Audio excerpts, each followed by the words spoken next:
Now, what are the sources used to study the seerah? And here, inshallah, I will get to some of the books that I told you, Sister Siddiqa. So I depend on two primary sources. I only rely on what is authentic and what is acceptable among the scholars. Number one is Seerah of Ibn Kathir, and I will send you, inshallah, all this information on the chat and the PDF in case you want to read it. Or if you want, I can print you some of the PDFs. Ibn Kathir did not write a book called Seerah. Ibn Kathir radiallahu anh wrote an encyclopedia of history called Al-Bidaya wal-Nihaya. It is volumes and volumes and volumes of pages. Al-Bidaya wal-Nihaya, the beginning and the end. And it's literally the beginning and the end. He started from the beginning of creation and went all the way to the Day of Judgment. One of these volumes is about the life of the Prophet Muhammad alayhi salatu wasalam. And that's why I'm taking only what's about the Prophet Muhammad alayhi salatu wasalam from Ibn Kathir. He has another volume about the Khilafah, the Caliphates. And the last volume he wrote is about the signs of the end of times. I'm taking only the most important incidents or events in the seerah of the Prophet Muhammad alayhi salatu wasalam as a primary source from Ibn Kathir. The other book that I use in my compilation of reference is Sahih Aseerah Al-Nabawiya by Ibrahim Al-Ali. Sahih Aseerah Al-Nabawiya by Ibrahim Al-Ali. I will send you that as well. So traditionally the seerah is considered a separate science from the hadith, even though they overlap each other's, because scholars of hadith are very strict in their rules. The seerah is more flexible. The reason is that when dealing with hadith and drawing rulings, they wanted to make sure that they based their rulings on a sound hadith.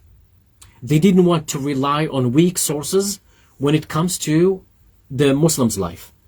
They applied very strict rules to the hadith and its collections. When it comes to the seerah, however, is more flexible. And the reason being is because the seerah does not affect rulings. There is no rulings in the seerah. And Shaykh Ahmad ibn Hanbal says, radiallahu anh, says that when we talk about history, we are more flexible. When it comes to hadith, we are very strict. And that's why I chose Ibn Kathir a lot in my studies and references, because he uses both methods of rulings. He actually, Ibn Kathir, combines both in his volumes. He draws information from the books of seerah and also from the hadith. That's what makes him unique. Now, the only drawback about Ibn Kathir is that he goes into an extreme depth of information, which makes it very challenging to follow. I tend to do that as well sometimes. But in this time and age, we do need those details. I mean, what else do we have that's holding us from studying every corner of the seerah, or every corner of the details? Again, there are many seerah out there, but this is the best you can rely on. So now, as far as the life of the Prophet Muhammad alayhi salatu wasalam, it is the life that is ever shines as a symbol of light and guidance to all people and for all time. He is the last messenger of Allah subhanahu wa ta'ala to humanity, the seal of the prophets. To the oneness of Allah subhanahu wa ta'ala he called, La ilaha illallah Muhammadun Rasulullah. There is no God worthy of worship, and Muhammad is but a messenger of Allah subhanahu wa ta'ala. This is basically the message he preached, the message of Islam preached by all prophets and messengers. My dear brothers and sisters, a reminder to myself first and to all of us that our success, our happiness, and our guidance is by following the path of this great man, Muhammad the greatest. Again, the aim of this seerah, which is going to be inshallah long, is to try to get to know him by learning his life. Because his seerah plays a big role in understanding our religion. We should try our best to be like him.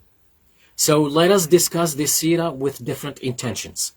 The intention to love him more in order to get closer to Allah subhanahu wa ta'ala.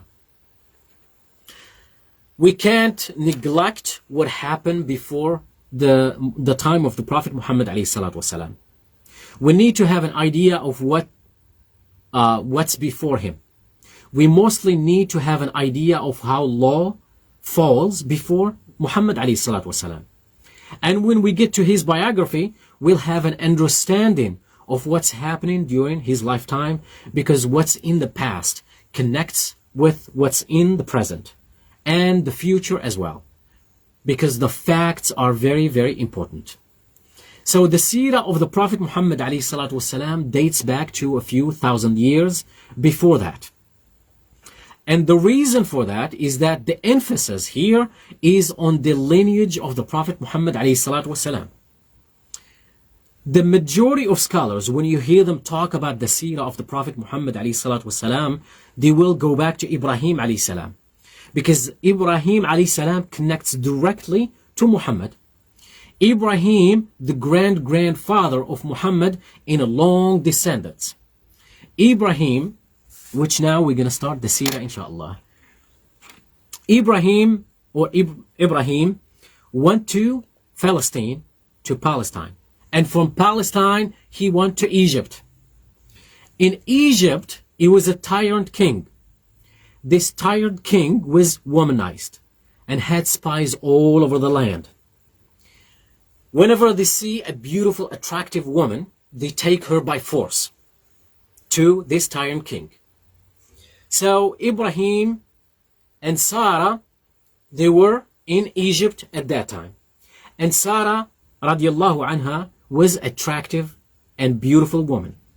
It was narrated by scholars that Sarah is the second most beautiful woman on earth after our mother Iḥyāʻ radiallahu anha. It's a long story. We'll discuss it in details when we talk about the life of Ibrahim alayhi salam. However, Allah subhanahu wa ta'ala protected Sarah from this tyrant king. And because of this, Ibrahim alayhi salam decided to go back again to Palestine. But now they have a guest with them. They're not two anymore. They are three. Ibrahim alayhi salam, Sarah radiallahu anha, and Hajar radiallahu anha. So how did Sarah came to the picture?